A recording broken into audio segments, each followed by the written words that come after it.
ये टेंडर उन स्टेट्स में ही क्यों मिला जिन स्टेट्स में बीजेपी की गवर्नमेंट थी। 7 करोड़ का रेवेन्यू करने वाली एडिक्विटी आज 135 करोड़ पर बैठी है। पता चला कि ये तो बीजेपी एमएलए संजीव कुशवाहा का एनजीओ इस एनआरआई कॉलेज को चला रहा था। एडिक्विटी एनटीए का टेंडर हारी, टेंडर कैंसिल। एमपी का टेंडर हारी, टेंडर कैंसिल। एसएससी का टेंडर हारी, वो भी टेंडर कैंसिल। टेंडर हारते ही टेंडर कैंसिल हुए, रूल चेंज हुए, दोबारा टेंडर आया और फिर टेंडर जीता गया। गलती से जब जॉब पोस्टिंग में वेंसिस्को और इनोवेटिव व्यू का नाम पकड़ा गया, टेक्निकल राउंड में जिस एरिया में टीसीएस स्ट्रांग था उसके मार्क्स कम किए गए और एडिक्विटी के ये अमीर का बच्चा नहीं है कि सेंटर पे 500 का नोट निकालेगा और बर्गर खरीद के खा लेगा। देखिए, आगे बढ़ने से पहले मैं एक कॉमन कंसर्न के बारे में डिस्कस करना चाहूंगा।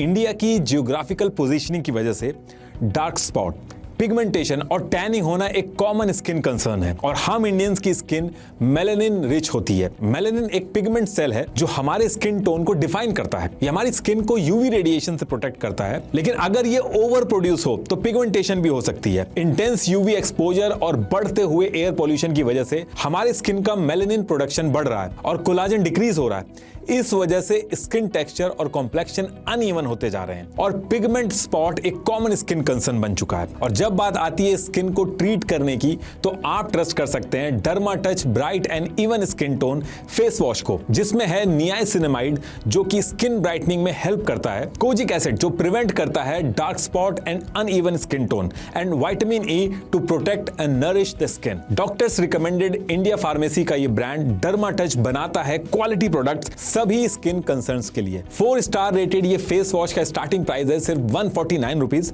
जो कि पॉकेट फ्रेंडली है। ये अवेलेबल है इनकी वेबसाइट dermatouch.com और Amazon, फ्लिपकार्ट, ब्लिंकिट जैसे सभी प्लेटफॉर्म पे और आपके नियरेस्ट फार्मेसी पे भी।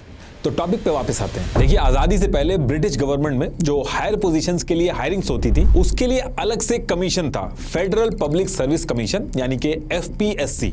ये गवर्नमेंट जॉब्स के एग्जाम्स करा के हायरिंग कराती थी, लेकिन दिक्कत इसमें यह थी कि रिक्रूटमेंट के टाइम पे इसमें रेशियल डिस्क्रिमिनेशन होता था, पॉलिटिकल इंटरफेरेंस होता था, सिफारिशें लगती थी। ब्रिटिशर्स को अगर कोई क्रिटिसाइज कर दे तो उसको नहीं रखा जाता था। अब इसके बाद जब हमारा देश आजाद हुआ तो डिस्कशन उठा कि जो पहले एग्जाम का सिस्टम था वो अनफेयर था और इंडिया को अगर आगे बढ़ना है तो ब्यूरोक्रेसी के अंदर पॉलिटिकल इंटरफेरेंस नहीं होना चाहिए, वरना जो पार्टी जीत के पावर में आएगी वो अपने फायदे के हिसाब से रिक्रूटमेंट कराएगी। इन्हीं सारी चीजों को देखते हुए ईयर 1950 में जब हमारा कॉन्स्टिट्यूशन बना तो ब्रिटिश राज के इस पुराने फेडरल पब्लिक सर्विस कमीशन को चेंज करके union public service commission UPSC कर दिया गया और यूपीएससी को कॉन्स्टिट्यूशनल स्टेटस आर्टिकल 315 टू 323 में डाला गया। और ऐसा करने से हुआ ये कि यूपीएससी की पावर, उसका रोल, उसमें जो मेजर चेंजेस होंगे वो ऐसे ही अपने हिसाब से चेंज नहीं हो पाएंगे, बल्कि उसके लिए आर्टिकल 368 के तहत पार्लियामेंट्री कॉन्स्टिट्यूशनल अमेंडमेंट करना होगा। अब इससे फायदा यह हुआ कि जो टॉप लेवल की गवर्नमेंट जॉब्स थी जैसे IAS, IPS, IRS,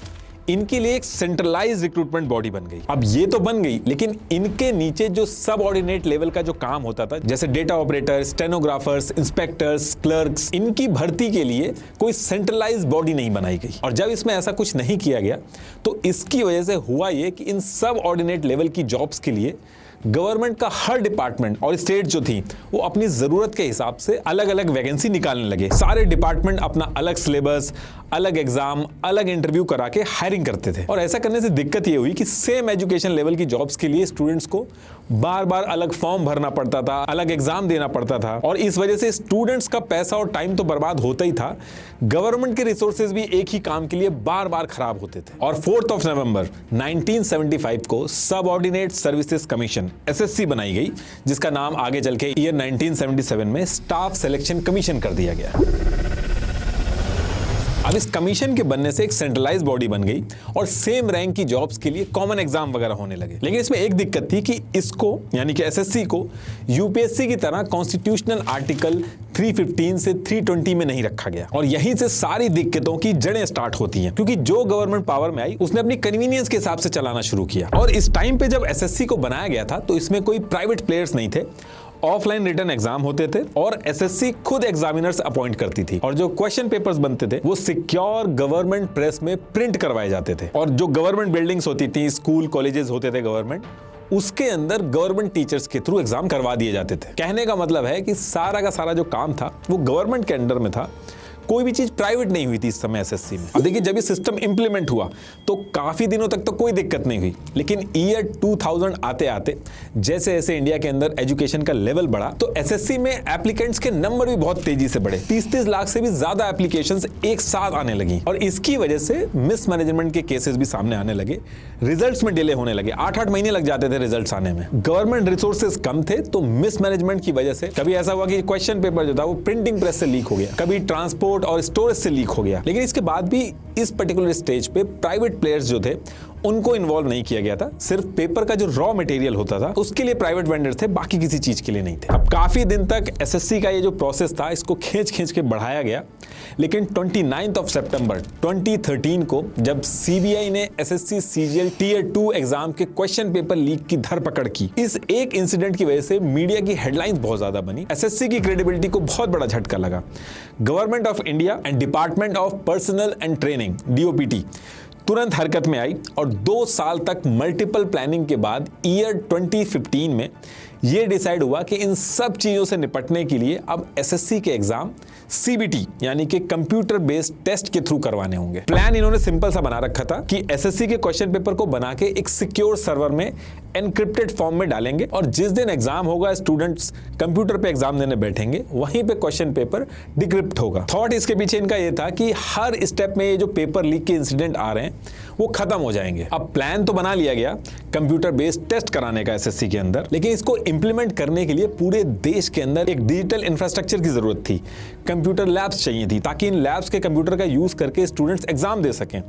secure exam software चाहिए था जिसमें एक एनक्रिप्टेड क्वेश्चन पेपर लोड हो। मल्टीपल सिटीज में एक साथ ये एग्जाम करवाने के लिए नेटवर्क और सर्वर मैनेजमेंट चाहिए था जो गवर्नमेंट के पास नहीं था। और फिर इसी प्रॉब्लम को सॉल्व करने के लिए यहीं से एसएससी के अंदर एंट्री होती है प्राइवेट कंपनीज की। 15 जनवरी 2016 को एसएससी देश के अंदर सीबीटी कंप्यूटर बेस्ड टेस्ट करवाने के लिए फॉर्मल टेंडर निकालती है ताकि मल्टीपल प्राइवेट कंपनीज जिनके अंदर कैपेबिलिटी हो वो अप्लाई कर सकें इसके अंदर। एसएससी ने ये टेंडर निकालते टाइम रूल सिंपल रख रखा था। इनके रूल के हिसाब से सिर्फ वही कंपनीज अप्लाई कर सकती हैं जिनका कम से कम 3 साल का एवरेज टर्नओवर 75 करोड़ से ज्यादा हो और कम से कम 4 साल कंप्यूटर के थ्रू उन्होंने एग्जाम पहले करा रखे हो। ये उस टेंडर की कॉपी है, एक बार आप पढ़ के देख लीजिएगा। अब एसएससी जब ये टेंडर निकालती है और ये प्रोसेस पूरा कंप्लीट होता है तो 12 अप्रैल 2016 को सिफी टेक्नोलॉजीज लिमिटेड ये टेंडर जीत जाती है। और अब टेंडर जीतने के बाद सिफी को पहला एग्जाम एसएससी सीजीएल का करवाना था जो कि 27 अगस्त 2016 से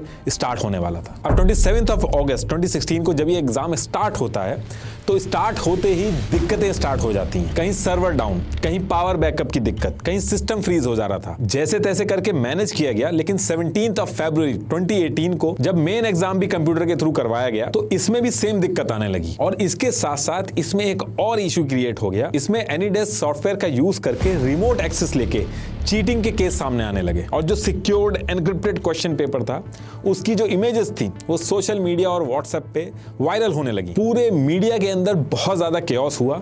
इस पेपर के चक्कर में 17 लोगों पर एफआईआर हुई और जिसमें से हैरानी की बात ये थी कि 10 लोग तो वेंडर कंपनी सिफी के ही एम्प्लॉय थे। और ये जो केस था ये सीबीआई के पास चला जाता है जिसकी इन्वेस्टिगेशन अभी भी चल रही है। अब ये इंसिडेंट जब हुआ तो इससे निपटने के लिए एसएससी ने फिर से 2018 में डिसाइड किया कि इस बार हम बड़ी और स्टेबल कंपनी को देंगे टेंडर जो एग्जाम सही से करवा सके। और इसके लिए एसएससी ने टेंडर के जो रूल्स थे उनको हार्ड किया।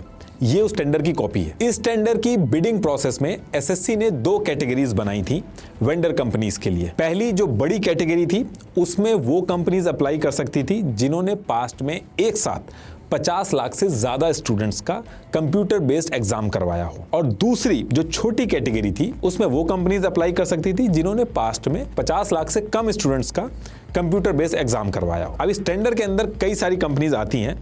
टीसीएस, टाटा कंसल्टेंसी सर्विसेज, ये भी अप्लाई करती है, लेकिन टीसीएस के आगे बाकी कोई कंपनी टिकती नहीं है। टीसीएस एसएससी ने ये जो दोनों कैटेगरीज बनाई थी, ये दोनों कैटेगरीज को जीत जाती है। टीसीएस को इस तरीके के बड़े प्रोजेक्ट हैंडल करने का एक्सपीरियंस था, इसके पास 24/7 हेल्प डेस्क, सिक्योरिटी और क्लाउड का अच्छा इंफ्रास्ट्रक्चर था, लोकल टेस्ट सेंटर का जो नेटवर्क होता है वो बहुत स्ट्रांग था। तो ये टेंडर जीत के 2018 में टीसीएस अपना एसएससी का एग्जाम करवाना शुरू कर देती है और छोटी मोटी दिक्कतों के साथ आराम से अपना एसएससी का जो एग्जाम है वो होता रहता है, कोई मेजर बड़ी दिक्कत नहीं आती है। तो कहने का मतलब है कि 2018 में जो एसएससी ने रूल चेंज करके ये जो नया टेंडर ये लेके आई थी, जिसमें टीसीएस को मिला ये टेंडर, यहां से एसएससी की मेजर जो प्रॉब्लम थी वो सॉल्व हो गई थी। अब देखिए, टीसीएस इधर अपना एसएससी का एग्जाम कॉन्टिन्यूअसली करवा रही थी 2018 से, और वहीं दूसरी तरफ एंट्री होती है एडिक्विटी करियर टेक्नोलॉजीज प्राइवेट लिमिटेड की। ये जो पूरा हंगामा अभी एसएससी का चल रहा है, उसका जो सेंटर ऑफ अट्रैक्शन है वो यही एडिक्विटी है।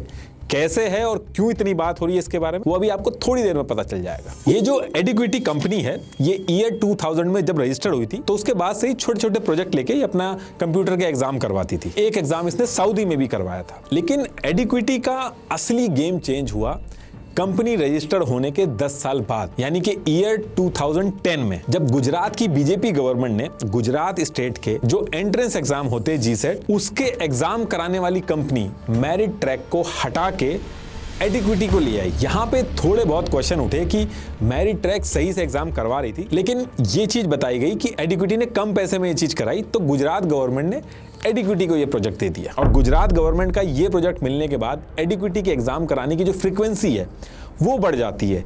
कई सारे नेशनल लेवल पे भी कंप्यूटर बेस्ड टेस्ट करवाए एडिक्विटी ने इस टाइम पे।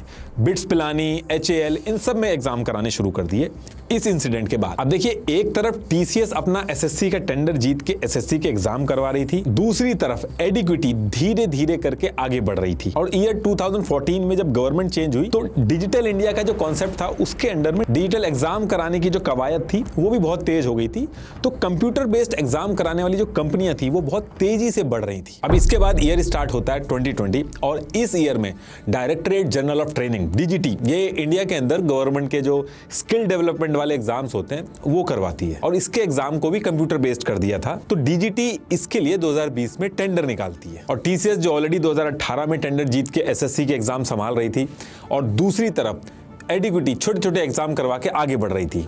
ये दोनों कंपनी, टीसीएस और एडिक्विटी, DGT के इस टेंडर के लिए अप्लाई कर देती हैं। अब अप्लाई करने के बाद प्रोसेस स्टार्ट होता है, और सेम मंथ 15 जून 2020 को DGT इस टेंडर में एडिक्विटी को इनएलिजिबल डिक्लेयर कर देती है, क्योंकि बहुत छोटी कंपनी थी और इस टेंडर के लिए कंपनी का 2 साल का एवरेज करीब 50 करोड़ तो होना चाहिए था। तो ये उसके रिजल्ट की कॉपी है, इसमें एडिक्विटी इनएलिजिबल डिक्लेयर कर दी जाती है। कहने का मतलब ये है कि इनएलिजिबल होने के बाद जब तक DGT दोबारा से ऑफिशियल परमिशन नहीं देती एडिक्विटी को, तब तक एडिक्विटी DGT के एग्जाम कराने के लिए नहीं बैठ सकती। जनरली जब ऐसे कंपनी इनएलिजिबल डिक्लेयर होती हैं एक डिपार्टमेंट के अंदर, ये कोई रूल नहीं है, लेकिन जनरली ऐसा होता है कि सेंट्रल पब्लिक प्रोक्योरमेंट पोर्टल या फिर प्रेस नोट में इस चीज को बता दिया जाता है, ताकि अलग अलग जो एग्जाम करा रहे हैं डिपार्टमेंट, वो भी सेम पेज पे रहे, उनको भी पता रहे। अब 15 जून 2020 को DGT ने एडिक्विटी को इनएलिजिबल कर दिया, और इसके 5 महीने बाद 13 नवंबर 2020 को NTA, नेशनल टेस्टिंग एजेंसी, ये इंडिया के अंदर DGT से भी बड़े स्केल पे एंट्रेंस एग्जाम कराती है, जैसे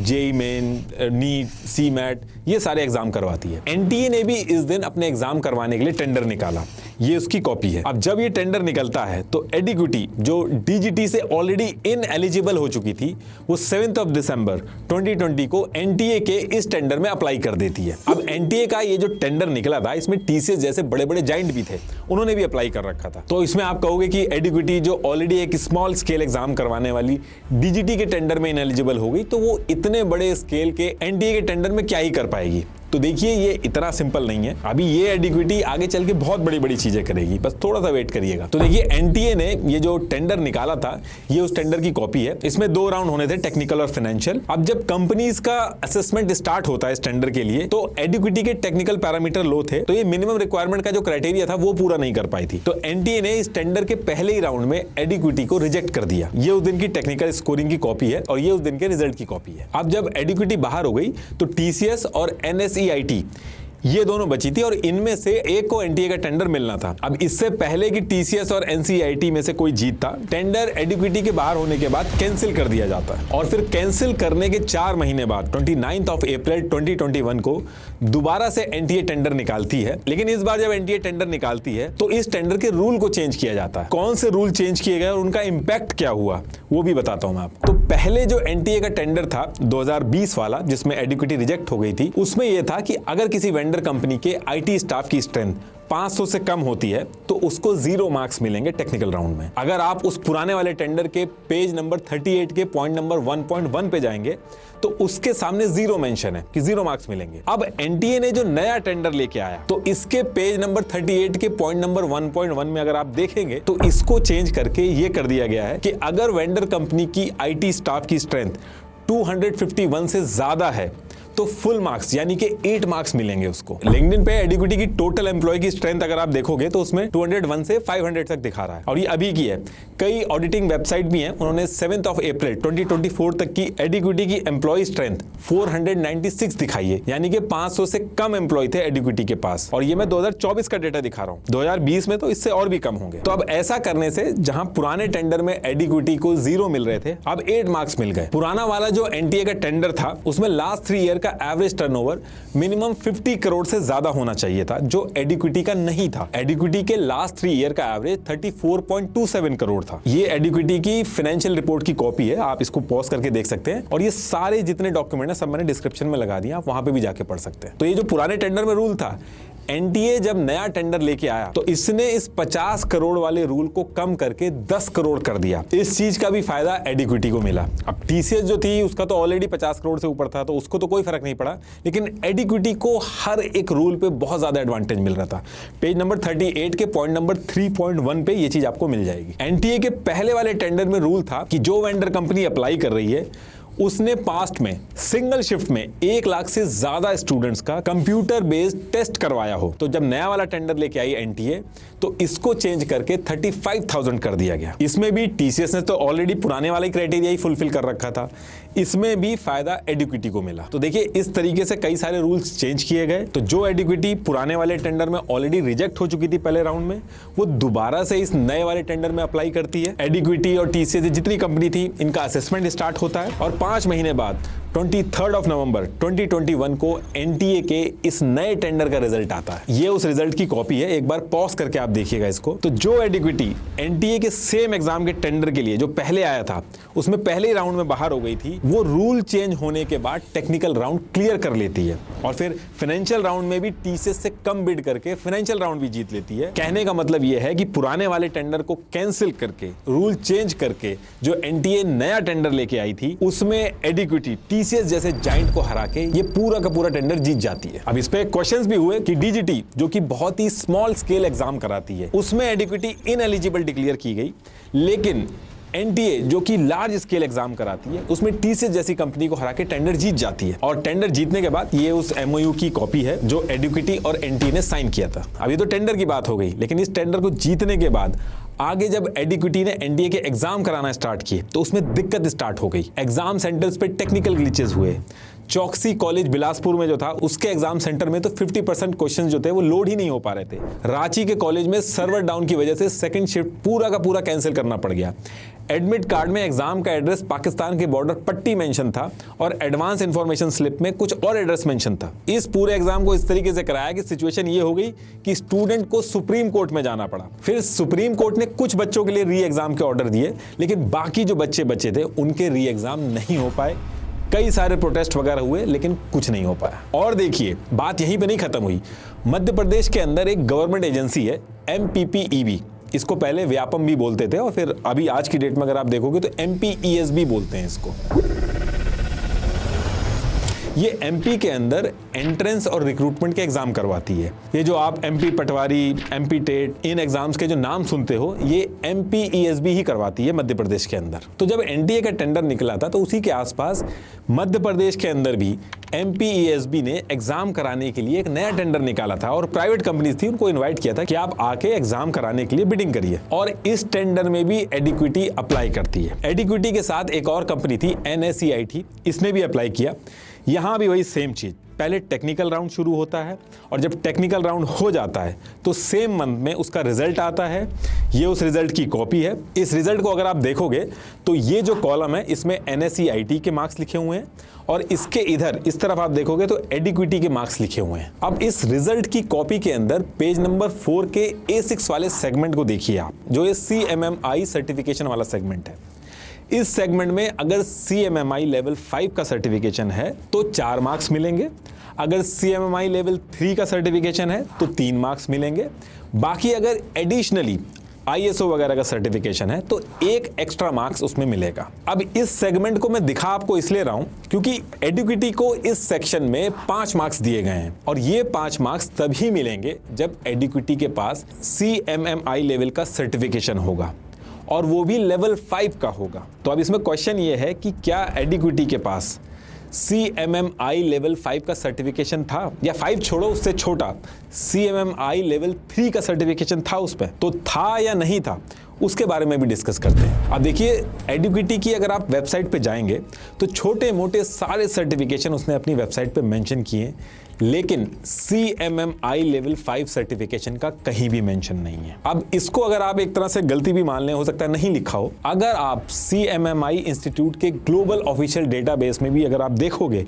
जैसे पार्स है तो वहां पे भी एडिक्विटी का CMMI लेवल 5 नहीं दिख रहा है। CMMI लेवल 3 का सर्टिफिकेशन दिख रहा है लेकिन वो भी 2024 का दिख रहा है। लेकिन ये जो हम बात कर रहे हैं MP के एग्जाम के टेंडर की, ये ईयर 2020 की है, तो इसका मतलब है कि एडिक्विटी के पास CMMI लेवल 3 और 5 दोनों ही इस टाइम पे नहीं था। इनफैक्ट 2019 की एक प्री बिड क्वेरी में एडिक्विटी ने खुद एक्सेप्ट किया था कि उनके पास CMMI लेवल सर्टिफिकेशन नहीं है, प्रोसेस में है, एग्जैक्ट ये लिखा था, आप पॉज करके पढ़ लेना एक बार। इसके साथ साथ एडिक्विटी ने अपनी ऑफिशियल वेबसाइट में अपनी कंपनी का एक जर्नी का कॉलम बना रखा है जिसमें ईयर वाइज एडिक्विटी ने अपनी अचीवमेंट मेंशन करी है। हर एक चीज मेंशन है, हर एक सर्टिफिकेशन ईयर वाइज उस जर्नी में मेंशन है। CMMI लेवल 3 भी मेंशन है 2024 में, लेकिन इस पूरी जर्नी में कहीं भी CMMI लेवल 5 सर्टिफिकेशन का मेंशन नहीं है। जो 3 भी मेंशन है वो 2024 का है, 2020 का नहीं है। लिंक्डइन पे जाके भी एडिक्विटी का जो कंप्लायंस मैनेजर था उसकी प्रोफाइल अगर आप देखोगे, जो कि सर्टिफिकेट दिलवाता है CMMI का, उसने मेंशन कर रखा है अपनी प्रोफाइल में कि उसने एडिक्विटी को CMMI लेवल 3 दिलवाया है। और ये जो कंप्लायंस मैनेजर है इसने एडिक्विटी के साथ 2022 से काम करना स्टार्ट किया। तो कहने का मतलब ये है कि MP के अंदर ये जो टेंडर निकाला गया 2020 के अंदर, इस टाइम पे एडिक्विटी के पास CMMI लेवल 5 तो छोड़िए, लेवल 3 भी नहीं था। तो जो 5 मार्क्स दिए गए इस सर्टिफिकेशन के लिए वो किस हिसाब से दिए गए वो एक क्वेश्चन है। तो देखिए MP का ये जो टेंडर निकाला गया था, इसकी जब सारी कैलकुलेशन हुई और जो फाइनल रिजल्ट आया उसमें NCERT को 97 मिले, एडिक्विटी को 83 मिले और फाइनेंशियल राउंड वगैरह सब होने के बाद सितंबर 2020 को जब रिजल्ट आता है तो एडिक्विटी हार जाती है और NSE-IT जीत जाता है। और ये जो टेंडर NSE-IT जीता था 16 दिसंबर 2021 को कैंसिल कर दिया जाता है और फिर 1 साल तक कोई एग्जाम के लिए टेंडर नहीं निकाला जाता है और फिर 2022 में दोबारा से टेंडर निकाला जाता है और फिर से असेसमेंट होता है और एडिक्विटी जीत जाती है। तो क्या टेक्निकल स्कोरिंग हुई, क्या फाइनेंशियल बिड में क्या प्रोसेस हुआ, ये सारी चीजें वेबसाइट से मिसिंग है। लेकिन एडिक्विटी MP के अंदर भी इस टेंडर को जीत जाता है और इस टेंडर को जीतने के बाद MP के अंदर एडिक्विटी को ये जो MP टेट, MP पटवारी, इसके जो एग्जाम होते हैं ये करवाने थे। और फिर 5 मार्च 2022 की डेट आती है और इस दिन एडिक्विटी को MP टेट के एग्जाम करवाने थे और जैसे एग्जाम होते हैं फिर से कंट्रोवर्सी स्टार्ट हो जाती है क्योंकि एडिक्विटी ने इस टेंडर को उठा के राजस्थान की एक कंपनी है साई एडुकेयर प्राइवेट लिमिटेड, इसको दे दिया। अब इस चीज से मीडिया के अंदर रिपोर्ट्स पब्लिश होने लगी क्योंकि रूल के हिसाब से आप ऐसे टेंडर लेके अपना काम दूसरी कंपनी को उठा के नहीं दे सकते, लेकिन फिर भी उस पर ज्यादा कोई कार्रवाई नहीं होती। अब इन सारी दिक्कतों के बाद मध्य प्रदेश के अंदर एग्जाम स्टार्ट होते हैं और एग्जाम स्टार्ट होते ही सर्वर प्रॉब्लम, गलत एनरोलमेंट, कंप्यूटर सिस्टम में क्वेश्चंस अपलोड होने बंद हो गए और कुछ लोग मोबाइल एग्जाम सेंटर में लेके आ गए। लेकिन सबसे बड़ी दिक्कत स्टार्ट हुई जब स्टूडेंट्स ने पेपर लीक की कंप्लेन करना स्टार्ट की। एग्जाम सेंटर के अंदर से ये इमेज सोशल मीडिया के अंदर वायरल होने लगी, लेकिन गवर्नमेंट डिपार्टमेंट ने इस चीज को साफ मना कर दिया कि ये फेक न्यूज है, कोई पेपर वगैरह लीक नहीं हुआ है। लेकिन इसके कुछ दिन बाद जैसे ही ऑफिशियल पेज पे जब डिपार्टमेंट ने मॉडल आंसर अपलोड किए तो जो स्क्रीनशॉट वायरल हो रहे थे वो उनसे मैच हो गए। और फिर इसके बाद हर तरफ पेपर लीक को लेके स्टूडेंट ने हल्ला किया, और जब बात बहुत ज्यादा बढ़ गई तो सेम डिपार्टमेंट ने अपने ऑफिशियल पेज से जो मॉडल आंसर का लिंक डाला था उसको हटा दिया। Across the country, thousands of SSC aspirants are protesting today, demanding fair exams and objecting to exam centers set at extremely far locations, causing hardship. इसको लेके भी स्टूडेंट्स, पेरेंट्स, टीचर्स ने बहुत सारे प्रोटेस्ट किए, लेकिन कुछ नहीं हुआ। उल्टा अगले साल ईयर 2023 में एमपी पटवारी के एग्जाम होने थे, उसका काम भी एडिक्विटी के पास ही रहा। और जब एमपी पटवारी का भी एग्जाम करवाया गया, इसमें भी सेम वही टेक्निकल प्रॉब्लम एग्जाम सेंटर पे स्टार्ट हो गई। स्टूडेंट्स ने बैक टू बैक कंप्लेन करना स्टार्ट किया कि एग्जाम सेंटर से अनऑथराइज्ड कंप्यूटर से एक्सेस करवा के चीटिंग हो रही है। दूसरी चीज स्टूडेंट्स ने ये बोली कि ये जो कास्ट सर्टिफिकेट और हैंडीकैप सर्टिफिकेट का कोटा है, इसका भी मिसयूज हो रहा है इस पूरे एग्जाम के अंदर। लेकिन अभी भी इस पे कुछ होता नहीं है।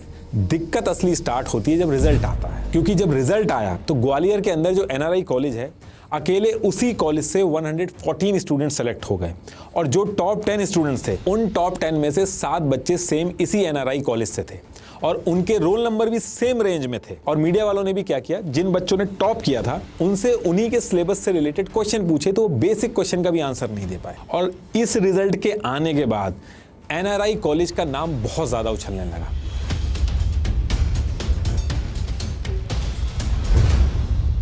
और जब इस कॉलेज के बारे में रिपोर्ट पब्लिश होना स्टार्ट हुई तो पता चला ये college BJP MLA Sanjeev Singh Kushwaha का है। लेकिन ऑफिशियल कंफर्मेशन इस टाइम पे अभी भी नहीं हो पा रहा था कि इस कॉलेज में चल क्या रहा है। एनसीटीई का ऑफिशियल गैजेट नोटिफिकेशन था एक, उसमें अगर आप देखोगे तो फर्स्ट पेज के सेकंड पैरा में लिखा है कि ये जो एनआरआई कॉलेज है ये गुजराती देवी शिक्षा परासर एनजीओ का है, और बीजेपी एमएलए संजीव सिंह कुशवाहा इसी एनजीओ के सेक्रेटरी हैं। और 2018 और 2023 के इलेक्शन के टाइम पे इन्होंने जो एफिडेविट फाइल किए थे, उस टाइम पे बीएसपी में थे, उसमें भी इस एनजीओ के बारे में इन्होंने मेंशन कर रखा है। इनकी वाइफ ने भी इस एनजीओ में पैसे दिए हैं, ये उसकी कॉपी है, एक बार आप पॉज करके देख लेना। 12 जुलाई 2023 को इंडियन एक्सप्रेस ने भी इस चीज को कवर किया। अब देखिए ये जो बैक टू बैक चीजें हुई, ये एक ट्रिगर पॉइंट था कि ये चल क्या रहा है। सारे के सारे टेंडर जो हैं वो एडिक्विटी को ही क्यों दिए जा रहे हैं, और वो एग्जाम नहीं करा पा रही है। Back to back paper leak होने के एलिगेशन लग रहे हैं, उसके बाद भी इसको टेंडर दिए जा रहे हैं। और ये उन स्टेट में ही क्यों टेंडर एडिक्विटी को मिल रहे हैं जिसमें बीजेपी की गवर्नमेंट है। और जब एनआरआई कॉलेज का केस सामने आया जिसमें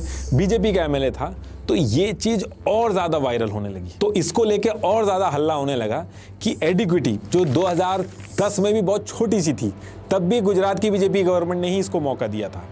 कोविड के टाइम पे 7 करोड़ के आसपास का रेवेन्यू था, 2023 आते आते सीधा 100 करोड़ से ऊपर का रेवेन्यू तक पहुंच गई है एडिक्विटी। तो ये सारी चीजें चल क्या रही हैं। अब यहां से back to back protest start हुए, गवर्नमेंट के खिलाफ नारेबाजी हुई। तो इसके चलते मध्य प्रदेश के सीएम शिवराज सिंह चौहान जी ने retired high court justice Rajendra Kumar Verma को अपॉइंट किया और इसकी इंक्वायरी स्टार्ट करवा दी। और इसके साथ साथ एनआरआई कॉलेज में जिन जिन लोगों का सेंटर पड़ा था, जो रिजल्ट आया था, उनके भी रिव्यू ऑर्डर दे दिए।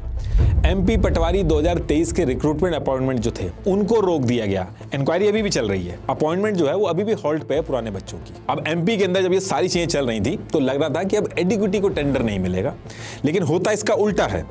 सेम ईयर 2023 में महाराष्ट्र के एमबीए सीईटी का टेंडर भी एडिक्विटी को दे दिया जाता। और ये जो ईयर चल रहा था 2023, इसी ईयर में टीसीएस ने जो एसएससी एग्जाम करवाने का जो टेंडर जीता था 2018 में, उस टेंडर की भी डेट इसी ईयर में 2023 में एक्सपायर होने वाली थी। तो एसएससी को भी अपने एग्जाम कराने के लिए एक नया टेंडर निकालना था प्राइवेट कंपनीज के लिए। अब देखिए एसएससी का जो टेंडर होता है, ऑल ओवर इंडिया में एग्जाम कराने होते हैं, तो ये बड़ा टेंडर होता है। इसके रूल्स भी ऐसे होते हैं कि बड़ी कंपनीज ही अप्लाई कर सके।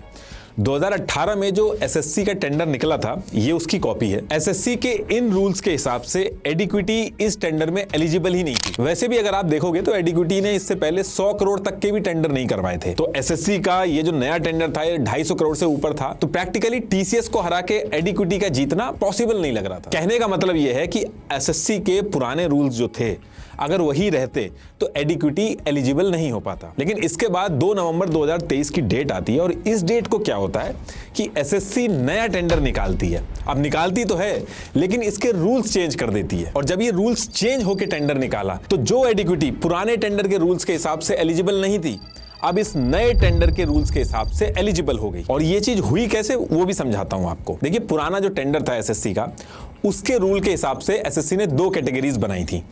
एक कैटेगरी में वो कंपनीज अप्लाई कर सकती थी जिन्होंने पास्ट में एक बार में 50 लाख से ज्यादा स्टूडेंट्स के एग्जाम करा रखे हों, ये बड़ी कैटेगरी के लिए था। और दूसरी जो छोटी कैटेगरी थी उसमें यह था कि वो कंपनीज अप्लाई कर सकती है जिन्होंने पास्ट में 50 लाख से कम स्टूडेंट्स के एग्जाम करा रखे हों। ये 2 कैटेगरी थी एसएससी के पुराने रूल के हिसाब से। अब जब एसएससी ये नया टेंडर निकाला तो इस रूल को चेंज करके 50 लाख स्टूडेंट्स का एग्जाम कराने की जो लिमिट थी उसको कम करके 10 लाख कर दी गई। और ऐसा करने से एडिक्विटी जो छोटे स्केल के एग्जाम करवाती थी वो इसके लिए एलिजिबल हो गई। लेकिन अभी भी एसएससी के पुराने टेंडर के रूल के हिसाब से कंपनीज की जो फाइनेंशियल कैपेबिलिटी मांगी गई थी उसमें एडिक्विटी एलिजिबल नहीं थी। पुराने एसएससी के टेंडर के रूल के हिसाब से यह था कि बड़ी कैटेगरी जो थी उसमें अगर कोई कंपनी अप्लाई कर रही है तो उसका लास्ट 3 फाइनेंशियल ईयर का रेवेन्यू हर साल कम से कम 100 करोड़ होना चाहिए। अगर छोटी कैटेगरी के लिए अप्लाई कर रही है तब भी लास्ट 3 ईयर का कंपनी का रेवेन्यू हर साल कम से कम 20 करोड़ होना चाहिए था। अब कोविड के टाइम पे एडिक्विटी का रेवेन्यू 7 करोड़ के करीब था, उसके अगले साल 59 करोड़ हुआ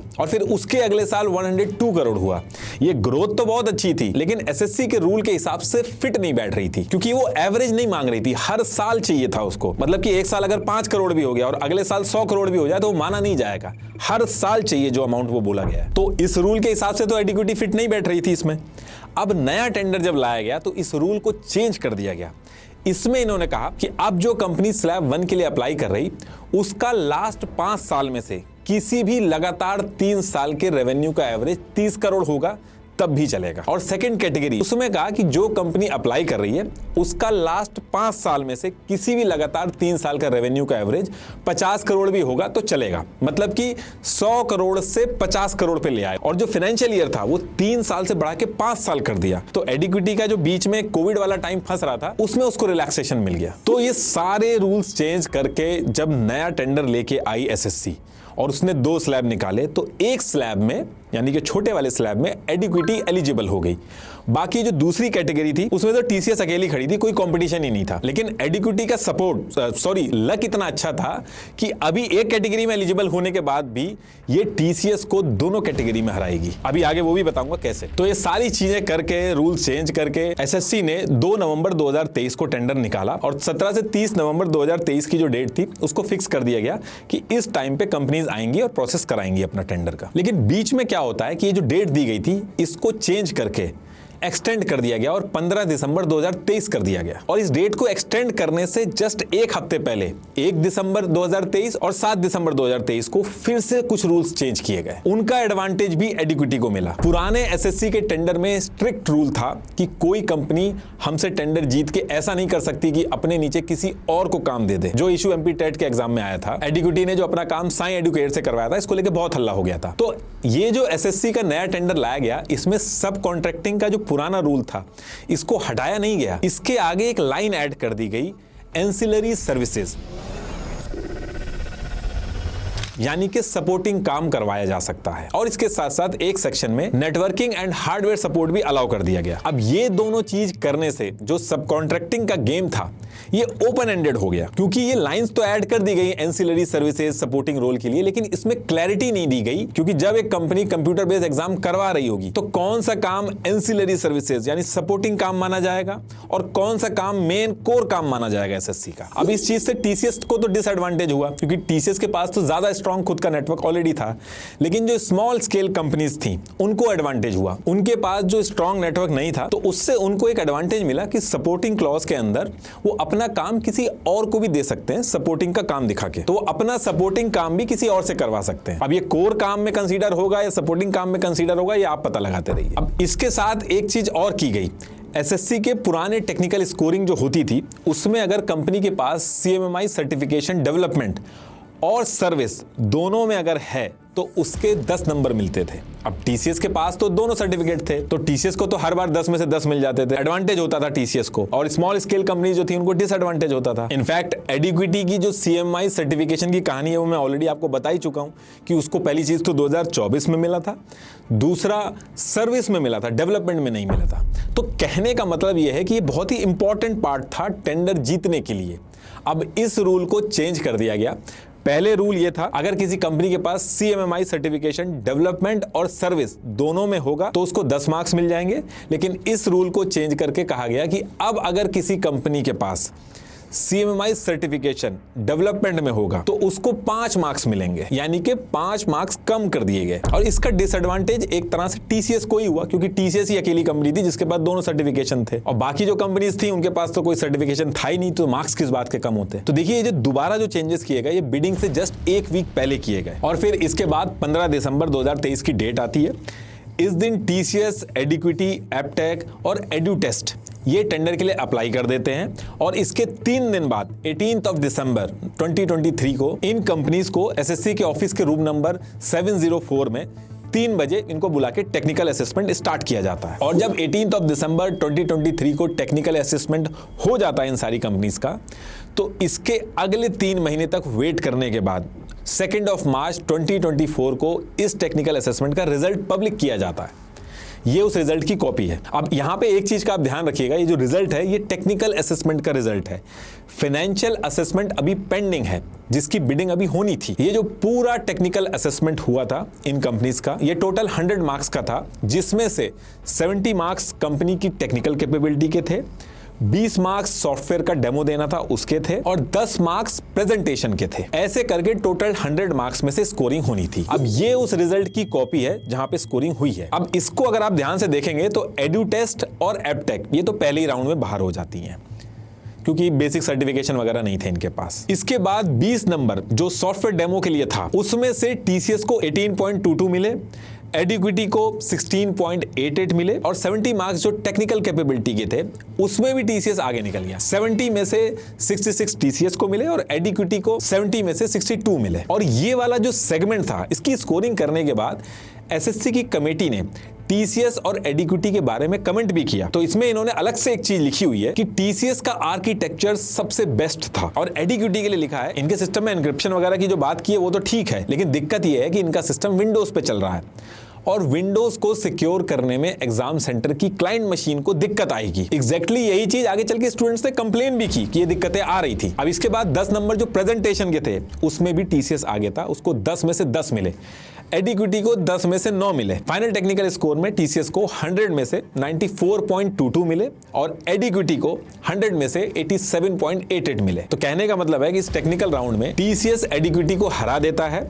TCS के 94.22 थे, एडिक्विटी के 87.88 थे, 6.34 मार्क्स का डिफरेंस था। और जो दूसरी कैटेगरी थी वो मैंने आपको पहले ही बताया था, उसमें अकेली TCS थी, तो TCS उसमें भी जीत गई थी। तो SSC के इस टेक्निकल असेसमेंट में, चाहे वो स्लैब 1 हो चाहे स्लैब 2 हो, रूल चेंज होने के बाद भी TCS इस टेक्निकल असेसमेंट को जीत जाती है। अब 2 मार्च 2024 को जब ये रिजल्ट आया टेक्निकल राउंड का, TCS इस राउंड को जीत के अपना फाइनेंशियल राउंड का वेट कर रही थी। नेक्स्ट मंथ जो अप्रैल का महीना था, उसमें भी फाइनेंशियल राउंड नहीं होता। और ये जो अप्रैल का मंथ था 2024 वाला, इसमें एक और इंटरेस्टिंग चीज होती है। इस मंथ में एडिक्विटी को CMMI सर्टिफिकेशन इन सर्विस मिल जाता है, डेवलपमेंट का नहीं, एग्जैक्टली सर्विस का, जो SSC ने टेंडर में चेंज करके डेवलपमेंट को सर्विस किया था, एग्जैक्टली वही मिला। तो अब ये सारी चीजें होने के बाद फाइनेंशियल राउंड का वेट हो रहा था, टेक्निकल असेसमेंट ऑलरेडी हो ही चुका था, TCS दोनों राउंड में जीत चुका था। तो जब ये वेट चल रहा था, तो जुलाई 2024 में पता चलता है कि इस पूरे टेंडर को कैंसिल कर दिया गया। ये उस कैंसिलेशन की कॉपी है। अब देखिए जो सारी चीजें हो रही हैं, ये जो पैटर्न जब लोगों ने देखा तो इस पे क्वेश्चन किया। इससे पहले NTA का टेंडर जब एडिक्विटी हारा वो कैंसिल हुआ, फिर रूल चेंज करके दोबारा टेंडर लाया गया, और फिर एडिक्विटी जीत गया उस टेंडर को। ऐसे ही ये जो MP टेट और MP पटवारी वाला टेंडर था, यही सेम चीज हुई। पहले एडिक्विटी एलिजिबल नहीं था, फिर एलिजिबल होता है, फिर एडिक्विटी हार जाता है, हारने के बाद टेंडर कैंसिल होता है, उसके बाद रूल चेंज होते हैं, टेंडर दोबारा आता है और एडिक्विटी जीत जाता है। ऐसे ही SSC जो है 2023 में नया टेंडर लेके आया, इसमें पहले रूल चेंज किए गए, तब जाके एडिक्विटी एलिजिबल हुआ, लेकिन इसके बाद भी एडिक्विटी टेक्निकल राउंड में हार जाता है, और हारने के कुछ टाइम बाद इस टेंडर को भी कैंसिल कर दिया गया। और इसमें भी सेम वही पैटर्न फॉलो होगा। अभी आगे बताऊंगा आपको कि इसमें भी रूल चेंज होंगे अभी, और आगे चल के TCS को भी हराएगा एडिक्विटी। ये होगा कैसे वो भी आपको समझाता हूं। तो देखिए जुलाई 2024 में SSC इस टेंडर को कैंसिल करके 28 नवंबर 2024 को दोबारा से SSC का सेम एग्जाम के लिए नया टेंडर निकालती है। ये उसकी कॉपी है, एक बार देख लेना आप। इन सब की कॉपी मैंने डिस्क्रिप्शन में लगा रखी है, एक बार आप डिटेल में जरूर पढ़िएगा। अब जब एसएससी के इस टेंडर को दोबारा लाया गया तो इसमें कुछ चेंजेस फिर से किए गए। अगर आपको याद हो, इससे पहले वाले टेंडर में एडिक्विटी एक स्लैब में क्वालिफाई कर पाई थी, जिसमें 5 साल का एवरेज 30 करोड़ था। एक स्लैब में क्वालिफाई कर पाई थी, दूसरे स्लैब में क्वालिफाई नहीं कर पाई थी। दूसरे स्लैब में टीसीएस अकेली थी। अब जब एसएससी इसके बाद फिर से ये जो टेंडर लेके आई तो इन्होंने इसके रूल चेंज किए। इन्होंने कहा कि अब 2 अलग से कैटेगरी नहीं होंगी, दोनों को मिला के इन्होंने एक कैटेगरी बना दी। और उसमें कहा कि लास्ट 5 फाइनेंशियल ईयर में से कोई भी रैंडम 3 साल का एवरेज टर्नओवर 30 करोड़ होगा तो कंपनी एलिजिबल हो जाएगी। अब कोई कैटेगरी 1 कैटेगरी 2 नहीं होगी। तो जो पहले एडिक्विटी सिर्फ एक कैटेगरी में क्वालिफाई कर पाई थी, अब उसका चक्कर ही खत्म हो गया था। अब जो जीतेगा इस टेंडर को वो पूरा का पूरा कैटेगरी 1, 2 सब ले लेगा। इसके बाद एक चीज और चेंज की गई। पहले रूल था कि वेंडर कंपनी अगर टेंडर में अप्लाई करना है तो गवर्नमेंट एजेंसी से सर्टिफिकेशन लाना होगा कि वो कहीं से ब्लैक लिस्ट नहीं है। इस रूल को भी चेंज करके ये किया गया कि अब सर्टिफिकेशन की जरूरत नहीं है कि आप ब्लैक लिस्ट हो के नहीं। अगर वेंडर कंपनी की ऑथराइज सिग्नेटरी वो खुद से एक सेल्फ डिक्लेरेशन दे देगी तो उसको ब्लैक लिस्ट नहीं माना जाएगा। ये जो सेल्फ डिक्लेरेशन होगा इसी को हम प्रूफ मान लें। अब देखिए, पुराने टेक्निकल राउंड में एडिक्विटी और टीसीएस के टेक्निकल स्कोर में 6.34 का डिफरेंस था, लेकिन इस नए वाले टेंडर में ये जो गैप था 6.34 मार्क्स का, ये काफी हद तक खत्म हुआ। पुराने टेंडर में अगर कंपनी के पास खुद का डेटा सेंटर और डिजास्टर रिकवरी होता था तो उसके 7 मार्क्स मिलते थे, लेकिन नए वाले टेंडर में इसको 2 सेगमेंट में डिवाइड करके 10 पॉइंट्स कर दिए गए और ओनरशिप क्लॉज जो था उसको हटा दिया। मतलब कि अब अगर रेंटेड भी होगा तो चलेगा। अब टीसीएस के पास तो अपना खुद का था तो उसको पूरे नंबर मिलते थे, लेकिन जब ये चेंज हुआ तो एडिक्विटी जैसी स्मॉल स्केल कंपनीज को भी बेनिफिट हुआ। पुराने टेंडर में टीसीएस को प्रेजेंटेशन में 10 में से 10 मिले थे, एडिक्विटी पीछे था। तो इस नए टेंडर में पूरे प्रेजेंटेशन के जो पॉइंट थे उनको कम करके 5 नंबर कर दिए गए। और ये जो 1 साल से ये पूरा टेंडर होल्ड पे था एसएससी का, तो इस पूरे फाइनेंशियल ईयर में एडिक्विटी 4 में से 3 बड़े गवर्नमेंट प्रोजेक्ट मिले थे इसको। इसके चक्कर में इसका जो एनुअल टर्नओवर है 134.73 करोड़ हो गया, जो कोविड में 7 करोड़ पे था। बहुत बड़ी ग्रोथ हुई एडिक्विटी की। तो इसके चक्कर में 100 करोड़ से ऊपर का एवरेज चला गया एडिक्विटी का। और एवरेज अगर 100 करोड़ से ऊपर होता है तो मार्क्स ज्यादा मिलते हैं, तो इसका बेनिफिट भी हुआ इसको। तो देखिए, इतनी लंबी कहानी की बजाय अगर मैं आपको शॉर्ट में बताऊं तो जो रूल्स चेंज हुए वो इस तरह से चेंज हुए। जो एरिया टीसीएस के लिए प्लस थे उनके मार्क्स या तो कम किए गए या हटा दिए गए, और जो एरिया एडिक्विटी को हेल्प कर सकते थे जैसे रीसेंट टर्नओवर, रेंटेड इंफ्रा, इनका वेटेज बढ़ा दिया गया। तो जो 6.34 मार्क्स का जो डिफरेंस था वो कम हो गया। और इसके साथ 1-2 चीजें और की गई जिसमें एडिक्विटी को एडवांटेज हुआ। एसएससी का एक मॉडल था QCBS model, quality and cost based selection model. इसको एसएससी अपने टेंडर में यूज करता था ताकि जो वेंडर एसएससी के एग्जाम करवाने के टेंडर भरने आए उसको सिर्फ पैसों के बेस पे ना सेलेक्ट किया जाए, बल्कि उसकी टेक्निकल कैपेबिलिटी को ज्यादा इंपॉर्टेंस मिले, क्योंकि तभी एसएससी के बच्चों के एग्जाम सही से हो पाएंगे। तो एसएससी के इस मॉडल के रूल के हिसाब से यह था कि टेक्निकल राउंड के जो मार्क्स होते थे उसको 70% वेटेज दी जाती थी, और फाइनेंशियल राउंड के जो मार्क्स होते थे उसको 30% वेटेज दी जाती थी, और उसके बाद फिर फाइनल स्कोर बनता था। लेकिन इस नए टेंडर में इस 70 to 30% वाला जो QCBS मॉडल था इसको चेंज करके 65 to 35% वाले मॉडल में कन्वर्ट कर दिया। मतलब कि अब नए टेंडर में टेक्निकल राउंड का वेटेज 70% से घटाकर 65% हो गया, और फाइनेंशियल राउंड का जो वेटेज था वो 30% से बढ़ा के 35% कर दिया गया। इससे हुआ ये कि एक कंपनी की एग्जाम करने की कैपेबिलिटी को कम करके वो बिडिंग में कितने कम पैसे में एग्जाम कराएगी उसको इंपॉर्टेंस दे दी गई, और ये चीज एडिक्विटी के लिए गेम चेंजर साबित हुई। और ये जब सारे चेंज हो गए तो इसी साल 19 फरवरी 2025 को एसएससी के हेडक्वार्टर रूम नंबर 414 में सारी वेंडर कंपनीज आई। टेक्निकल राउंड हुआ इनका।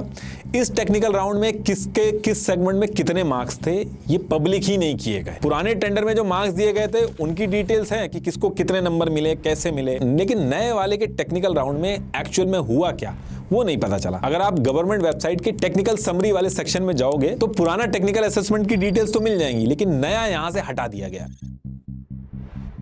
बस जिस कमेटी ने टेक्निकल असेसमेंट कराया था उनके नाम मेंशन है, जो कि पुरानी वाली टीम से अलग नाम है। तो इसलिए इस नए एसएससी के टेंडर में टेक्निकल राउंड में किसको कितने मिले ये पता ही नहीं चल। और जो आप अभी हाल फिलहाल में सुन रहे होंगे कि टीसीएस को टेक्निकल में इतने मिले, एडीक्यूटी को इतने मिले, वो पुराने मार्क्स है। गलती से लोग नए टेंडर को समझ के मेंशन कर रहे हैं। तो इसके टेक्निकल राउंड में क्या हुआ, कितने मार्क्स मिले, इसकी डिटेल्स कहीं भी नहीं है ऑनलाइन। लेकिन इस राउंड होने के बाद नेक्स्ट डे 20 फरवरी 2025 को फाइनेंशियल राउंड करवाया जाता है। ये उसकी कॉपी है। तो इस फाइनेंशियल राउंड में टीसीएस ने 311 रुपीज पर स्टूडेंट बिड किया, एनएसईआईटी ने 289 रुपीज पर स्टूडेंट बिड किया, लेकिन एडुकेटी ने सरप्राइजिंगली बहुत ही कम 171 रुपीज पर स्टूडेंट बिड कर दी। तो टेक्निकल राउंड के बाद एग्जैक्टली उसमें किसके कितने नंबर आए ये तो पब्लिक नहीं किया गया।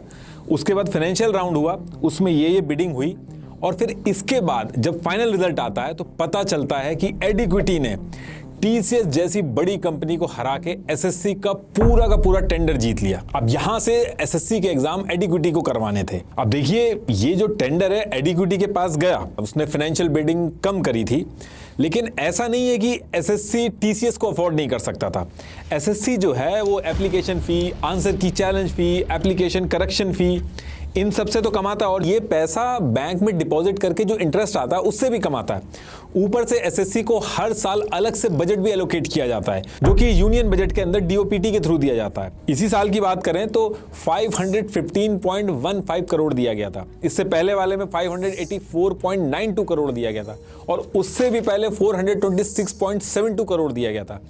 कहने का मतलब है कि बजट की कमी नहीं थी, उसके बाद भी एडुकेटी को दिया गया। एसएससी ने इस टेंडर को टीसीएस की बजाय एडुकेटी को देने से हर साल 224 करोड़ का फायदा बनाया।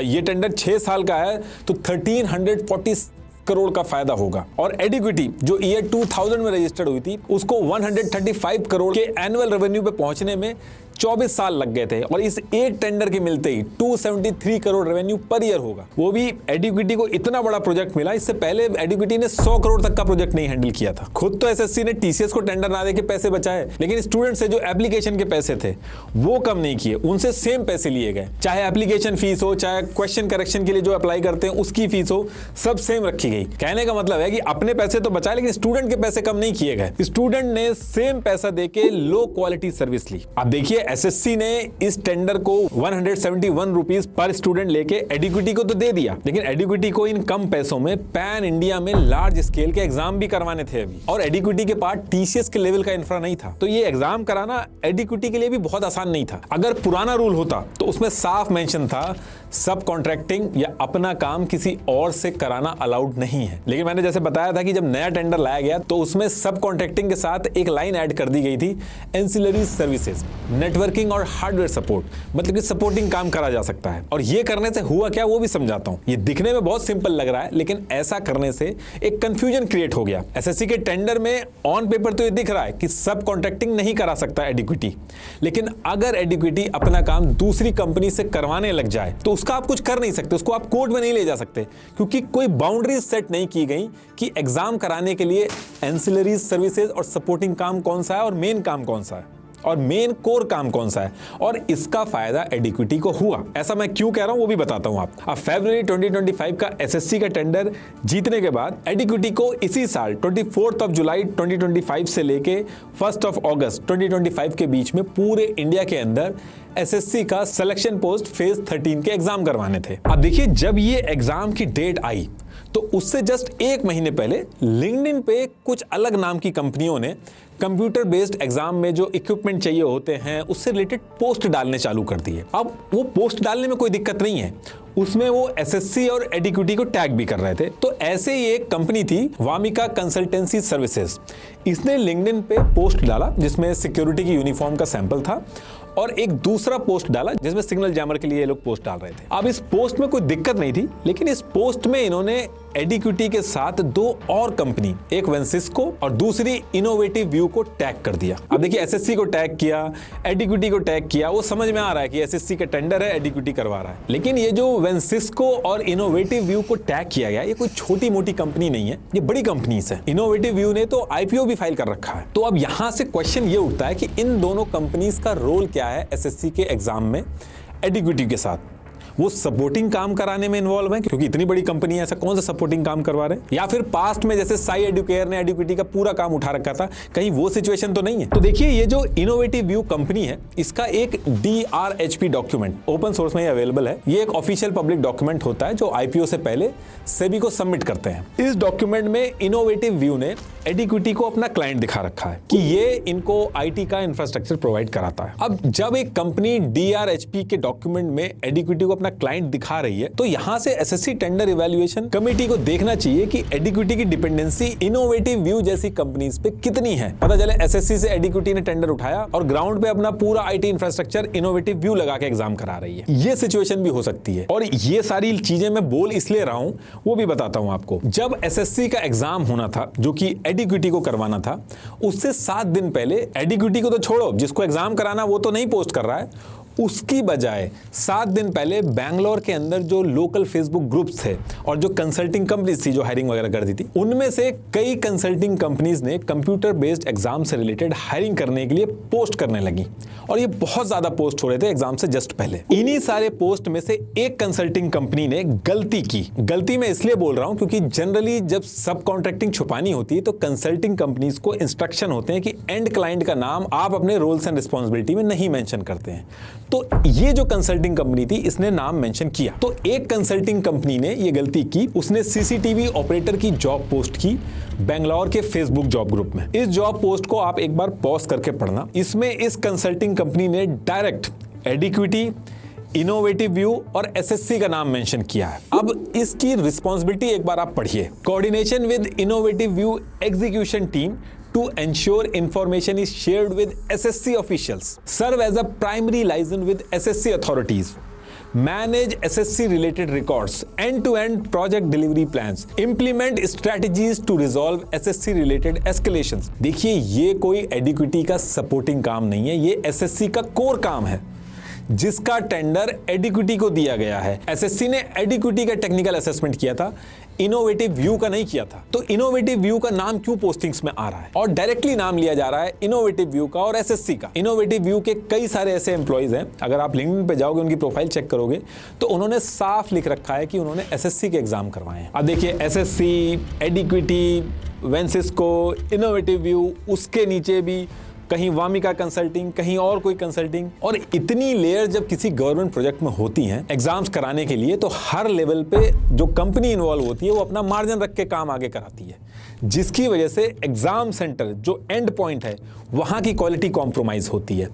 अल्टीमेटली स्टूडेंट सफर करते हैं, और यही रीजन है कि सब कॉन्ट्रैक्टिंग पुराने वाले टेंडर में SSC के बैन करी गई थी, लेकिन एंसिलरी सर्विसेज और सपोर्टिंग का ये जो छोटी सी लाइन थी, इसको ऐड करके ये पूरा ओपन एंडेड हो गया। ऐसे ही वेंसिस्को 16 जुलाई 2025 को SSC के एग्जाम शुरू होने से 8 दिन पहले ग्लासडोर पे जॉब पोस्ट करी है, और उसमें वो मेंशन कर रही है कि गवर्नमेंट एग्जाम कराने के लिए सेंटर इंचार्ज चाहिए, और इसकी भी अगर आप रिस्पॉन्सिबिलिटी देखोगे तो इसमें जो कोर एक्टिविटी है एग्जाम करवाने की वो मेंशन है, सपोर्टिंग मेंशन नहीं है। लेकिन इसमें आप इसको बेनिफिट ऑफ डाउट दे सकते हैं कि इसने गवर्नमेंट एग्जाम के लिए बोला है, SSC एडिक्विटी का नाम यहां पे मेंशन नहीं किया। लेकिन जब एग्जाम से एग्जैक्ट 7 दिन पहले सेम रिस्पॉन्सिबिलिटी लिख के एग्जैक्ट आप उसी चीज की जब जॉब पोस्ट करते हो तो फिर डाउट आता है। अब देखिए, स्टूडेंट्स, पेरेंट्स, टीचर्स सब इस एग्जाम के अंदर जो ये मिसमैनेजमेंट चल रहा था, इसको लेके डेली क्वेश्चंस कर रहे थे। आप अगर SSC के स्टूडेंट्स और टीचर से बात करेंगे तो वो सीधा कैमरे पे आके कह रहे हैं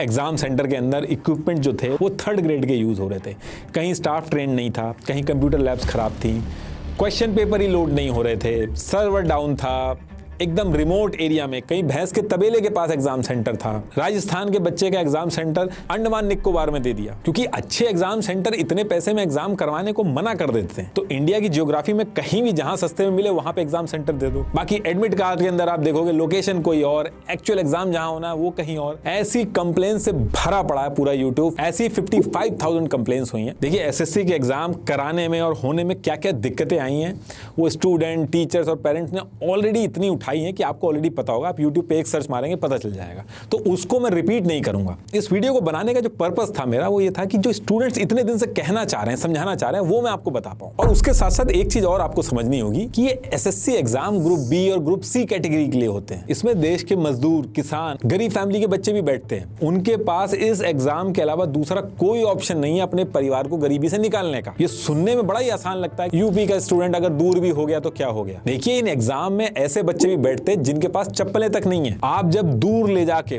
पूरे दिन लेट करके एग्जाम करवाते हो तो वो अमीर का बच्चा नहीं है कि 500 का नोट निकालेगा और बर्गर खरीद के खा लेगा। वो 10 रुपए भी नहीं निकालेगा, पूरे दिन भूखा घूमेगा। एग्जाम के अंदर आपने खुद गलत क्वेश्चन वहां पे डाल दिया है, आपकी गलती है। स्टूडेंट अगर उस गलती को चैलेंज कर रहा है तो आप उससे पैसे ले रहे हैं, चलिए आप ले भी रहे हैं, और जब वो सही साबित हो रहा है तो उसके पैसे वापस नहीं कर रहे हैं आप। एग्जाम सेंटर्स में बैग रखने तक की जगह नहीं है। स्टूडेंट इतनी दूर एग्जाम देने जा रहा है तो वो बैग लेके आया, उसको बैग तक रखने की सहूलियत नहीं है। एग्जाम सेंटर के अंदर वो बैग ले जा नहीं सकता और बाहर रखेगा तो चोरी होने का डर है। इस मजबूरी का फायदा उठा के एक बिजनेस मॉडल लोकल लोगों ने बना लिया, जिसमें बैग रखने के 30-40 रुपए ले रहे हैं। कितनी लड़कियां ऐसी हैं जो रात को एग्जाम दे के निकली हैं, जिसकी वजह से सिक्योरिटी का कंसर्न हो सकता है। और ये सारी दिक्कतें जब वो बताने के लिए दिल्ली में परमिशन लेके प्रोटेस्ट करने पहुंचे तो उनको डंडों से पिटवाया गया। जिस तरीके से सोसाइटी में डिस्क्रिमिनेशन होता है अमीर और गरीब का, वो डिस्क्रिमिनेशन अब एग्जाम में भी कर दिया गया है। अगर मुझे इतने सारे ईमेल किए हैं गरीब स्टूडेंट्स ने, उन्होंने अपनी कहानी मेंशन करी है, तो आई एम श्योर एग्जाम के बाद उन्होंने गवर्नमेंट ऑफिशियल्स को भी जरूर किए होंगे। तो आई होप एटलीस्ट इस पे गवर्नमेंट कुछ ना कुछ कदम उठाए और ये जो बच्चे हैं ये एग्जाम सही से दे पाए। लास्ट में एक बार फिर से आपको बता दूं, डर्माटच bright and even skin tone face wash को जरूर ट्राई करिएगा, लिंक डिस्क्रिप्शन में दे दिया। Thank you.